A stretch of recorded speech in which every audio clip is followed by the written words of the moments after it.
to go over a couple things. Well, this. There is a lot of tools out there, and some of them are more important than others. Some of them use every day, some of them use once a year. But something that I saw a lot online is there's always a specialty tool for everything, but that could get expensive. I've been doing this for years now, so over the years I've collected a lot of stuff. But when I first started, I had very, very little, and I was still able to get stuff done. But I wanted to go over kind of the basics of what I believe any person who's working on any type of small engine, or even vehicles for that matter, or even just household items, should definitely have these. So the first thing is screwdrivers. Invaluable. Everyone needs a set of good screwdrivers.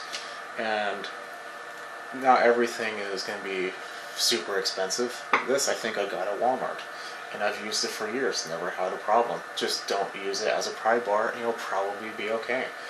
This is a standard one. This is what they call a JAS. It's a, I forget what it stands for, but it's something for about Japan.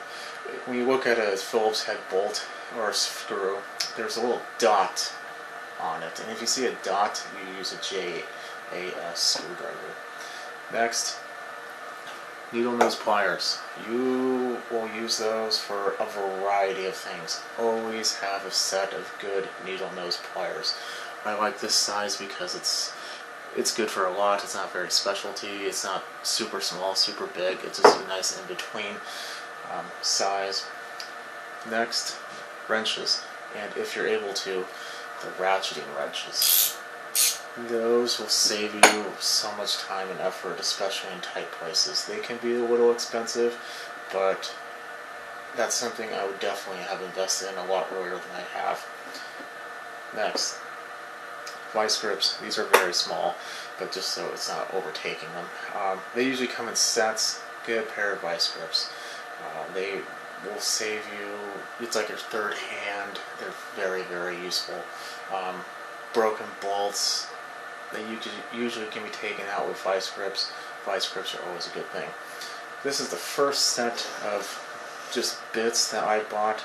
I have others now, but this is just something cheap I had for a long time. I still, to this day, will open this and try to find something that is just useful, because in these types of kits, I think I paid like 15 or 20 bucks for this particular one on a Black Friday sale. But in there's a variety of bits. There's even drill bits. Very, very useful, and it's something that, when starting off, that could probably hold you over for a really long time. Which brings up the next one. Ratchets. Good ratchet. 3/8 is probably going to be the very first one that you'll ever need. You can always go down to like a quarter or up to a half, but 3/8 is almost perfect for 90% of the stuff that I do. Impact. That is probably the most used item in this garage. This is a newer one.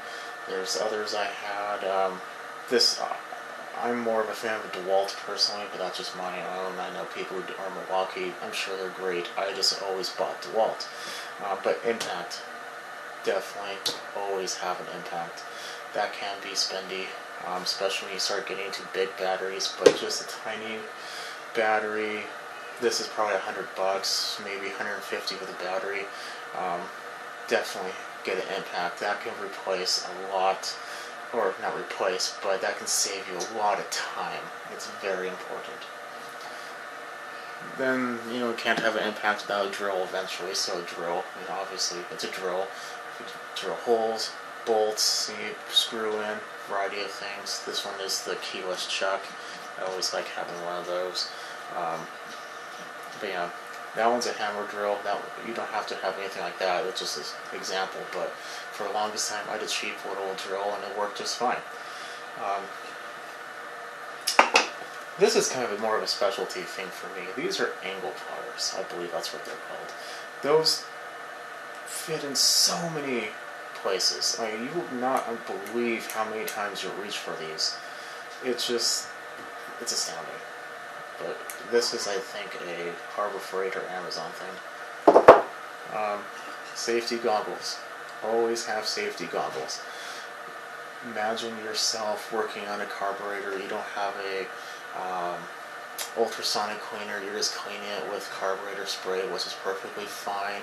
The next thing you know, you're cleaning out the jets, and a spray just squirts directly into your eye. Now you have to go to the hospital, or potentially lose your eyesight. So always have a pair of goggles. I usually wear a pair when I'm in the garage. Even if I'm not doing anything, I think I have my eyes compromised. So always be wearing one of these. Always have extra sets. And this is kind of an addition, or an interesting addition, but a torch. A torch, heat is your friend, especially when it comes down to old stuff. Heat will get rid of rust, will help you break rust.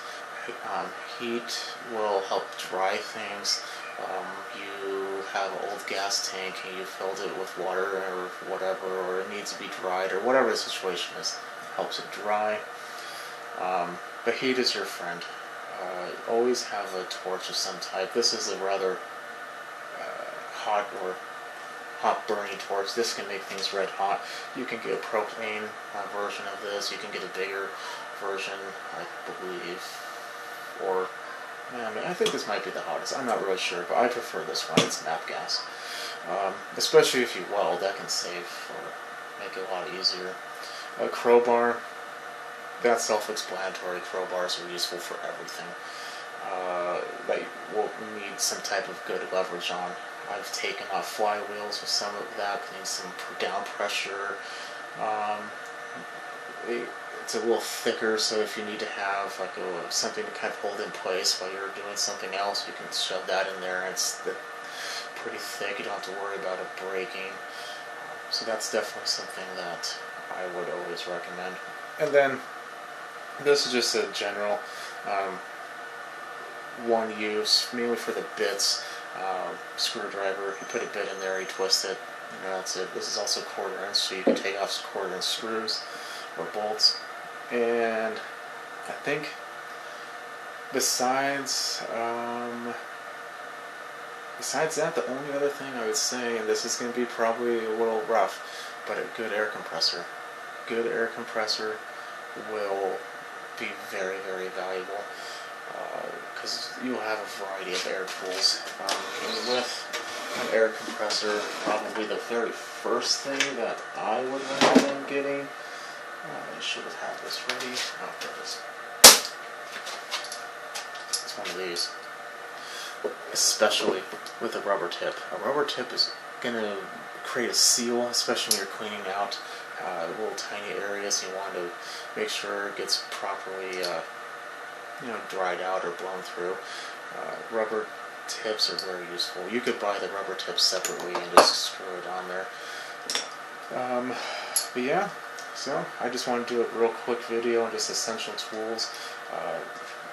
There's definitely a lot more out there, but those are the ones I would say in the very beginning you want to start with those. Those will get 90% of what you need it done, and will make it a whole lot easier. The other 10% over time you'll find stuff. I mean, for instance, I'll just grab this, might as well. I got this last week because I never really had to deal with it because I just had big angle pliers before, but this is a specialty tool for taking off Briggs & Stratton clutches for their flywheel, off their flywheel. And I never really need it, but now I use it all the time. Oddly enough, it just was always okay, but now I use it quite frequently. But that's a specialty tool that you don't need until you actually come to that point, and then you buy it. But this will get rid of 90% of all issues. Okay, so if there's anything I forgot or anything that you want to add to it, definitely feel free to mention below. But other than that, I will see everyone later. Have a good rest of your evening, and definitely subscribe.